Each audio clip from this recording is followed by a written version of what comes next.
So let's finish up chapter 8, talking about the last type of transport over here, active transport. And one of the keys for active transport is it requires energy. Okay, so active transport is quite different than passive. In one, it requires energy, which you know as ATP. Similar to facilitated diffusion in that it requires a protein across the membrane, but the big difference you can see is that the molecules are moving from low concentration to high concentration. So they're moving against or up the concentration gradient.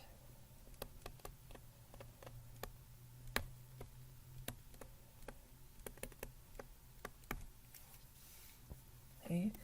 So this allows your cells to uptake things like nutrients that may be low in the extracellular environment, and they can concentrate them and bring them into the cell through active transport. It's also a method that cells can get rid of waste. So you might have low concentrations of waste or metabolite products that you want to get rid of, so the cell can pump them out through active transport.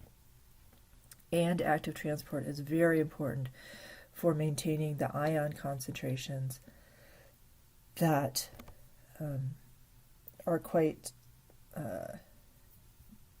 different on either sides of the membranes, so that it can again keep high concentrations inside or outside the membrane depending on the ion.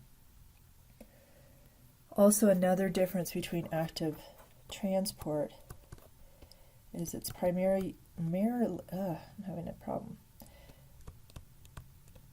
Primarily unidirectional. So unlike facilitated diffusion or diffusion, which can go either way depending on concentration gradient, active transport proteins are designed to pump things one way. So let's look at a couple examples. Sodium-potassium pump, super important in keeping those sodium-potassium concentrations. And how this pump works is it has a 3:2 ratio in that it moves 3 sodium ions out of the cell, and it brings in 2 potassium ions into the cell. So what's pretty interesting is that outside the sodium ion concentration is about 145 millimolar, and inside it's 10 millimolar, right? And we'll talk about in chapter 22 that there are sodium and potassium leak channels.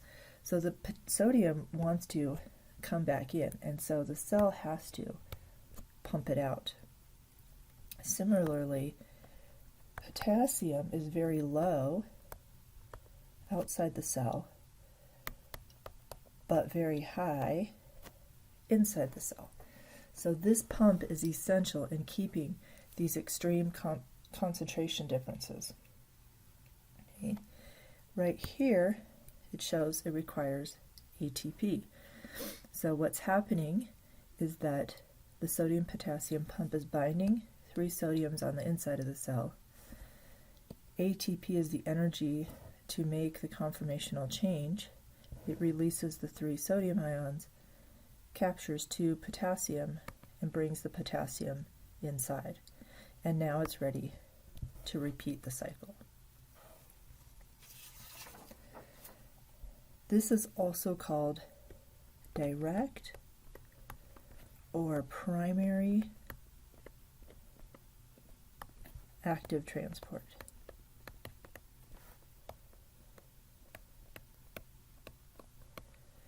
The energy is used to directly move things across the membrane.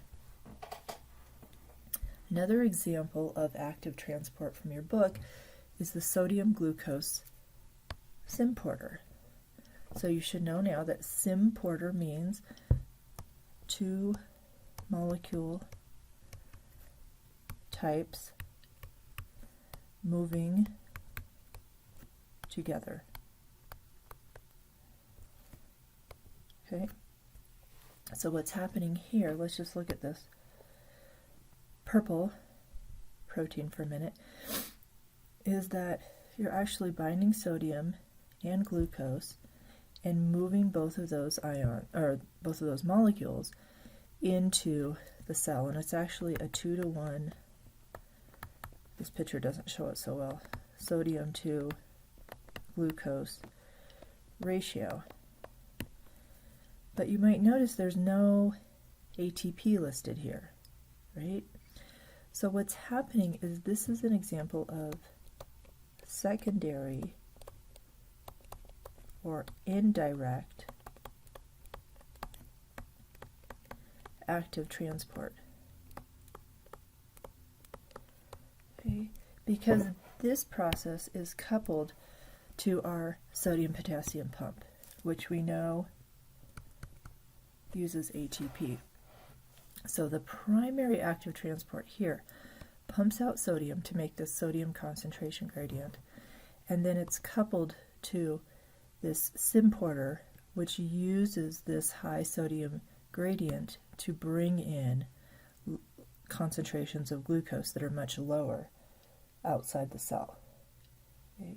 So this is indirect because it itself is not using ATP, but it doesn't work without being linked to the sodium-potassium transporter.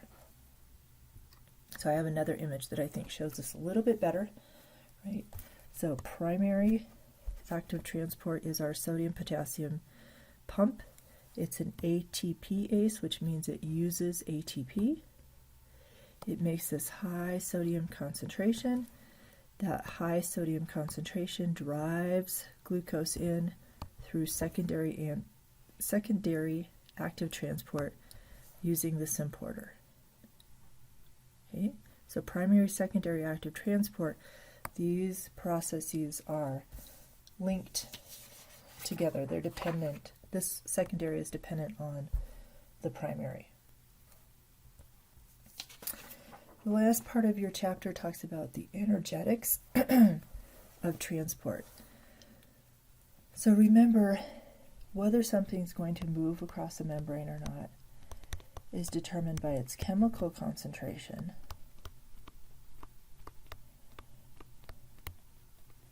and the electrical concentration. And I should really put concentration gradient, the difference. And if you go to that, one of the very first slides in this PowerPoint, it talks about the driving force.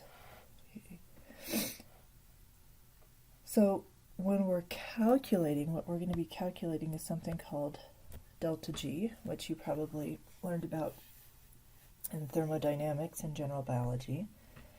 And deltaG has this crazy formula, I'll show you on the next slide, that helps you determine whether something is going to require energy to move or not. Okay, that's what we're trying to calculate with the deltaG. So if you have a positive deltaG, that means the reaction is going to require energy. It's going to be endergonic. Oops. And if you have a negative deltaG, that means it's an exergonic reaction. It can release energy, and again, they like to talk about it in thermodynamics as being spontaneous. Okay. We are always going to calculate deltaG in. What's the energy required or released for moving a molecule into a cell? Okay. I'm trying to clarify so it's not confusing. If I ask you about moving out of the cell, oops, sheesh, that is delta G out. And I didn't do this very well. Delta G out equals the negative of delta G in. So I suggest not messing with the formula because it gets complicated if you try to change the delta G formula to a delta G, the delta G in formula to a delta G out formula. Instead, calculate delta G, change the sign. So let's look at these formulas. Okay. Here is the one formula that you need. Write it down, have it ready for the quiz. I give you these kinds of chemical constants, but I suggest you write it down in your own terms so that you understand how to fill in or calculate the delta G. Okay. This first part is based on the concentration, right?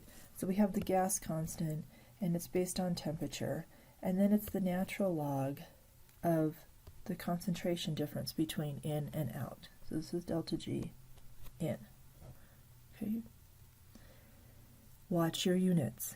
Okay. When you're doing concentrations, make sure the units are the same so they cancel out. When you're doing temperature, it has to be in degrees Kelvin. So if I give you Celsius, convert it to degrees Kelvin. Okay. This is for anything without a charge, non-ion. If you're moving ions across, you have to add this part to the formula, where Z is the charge of the ion. Okay, so if you were